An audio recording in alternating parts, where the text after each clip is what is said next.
अलीकडे वेगळ्या समाजाचा द्वेष करण्याची फॅशन सुरू झाली। आपल्या समाजात आपलं नेतृत्व वाढायचं असेल तर दुसऱ्यांना शिव्या देणे ही आता पद्धत सुरू झालेली आणि मग त्याला ते डोक्यावर घेतात आणि तो त्या समाजाचा नेता होतो।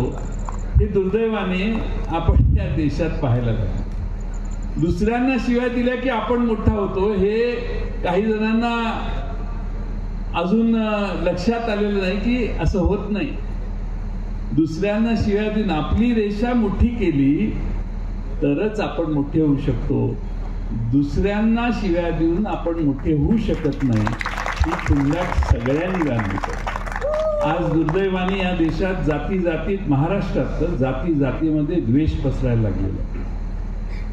आपण गुण्यागोविंदाने राहणारे यशवंतराव चव्हाणांच्या नेतृत्वाखाली गुण्यागोविंदाने राहत होतो। अनेक ब्राह्मण समाजाचे महाराष्ट्राचे मुख्य सचिव म्हणून काम करणारे अतिशय कर्तबगार असे अधिकारी महाराष्ट्राला या समाजातून आलेले। महाराष्ट्रामध्ये प्रचंड जातीवाद सुरू आहे। बोले तैसा चाले त्याची वंदावी पाऊले, पण तसं होत नाही। बोलणारे तसे बोलत नाही। लोका सांगे ब्रह्मज्ञान आणि आपण कोरडा पाषाण, अशा पद्धतीनं महाराष्ट्रामध्ये अनेक नेते मार्गदर्शन करतात। तसं एक मार्गदर्शन मागच्या 10 मिनिटापूर्वी तुम्ही ऐकलं। म्हणे ब्राह्मणाचा द्वेष करू नका आणि द्वेष करताना दात काढत बसायचं आणि टाळ्या वाजवायच्या, हे उद्योग तुम्ही मागच्या 2 वर्षापूर्वी सांगली जिल्ह्यामध्ये बघितलेले आहेत। बघितलेत की नाही? बघितलेत ना?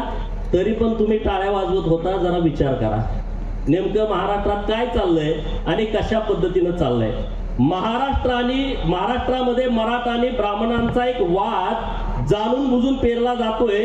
त्याच्यासाठीच हे चांगलं औषध आज मिरज मध्ये होतंय असं माझं मत आहे। पण जयंत पाटलांनी केतकी चितळेचा आदर्श घ्यावा। तिनं जी भूमिका मांडली ना तशी भूमिकेवरती ठाम राहावं। नाहीतर 6 महिन्यापूर्वी मुख्यमंत्री आणि आता दारा अशा भूमिका घेऊन राजकारणामध्ये चालत नाही। एबीपी माझा, उघडा डोळे बघा नीट।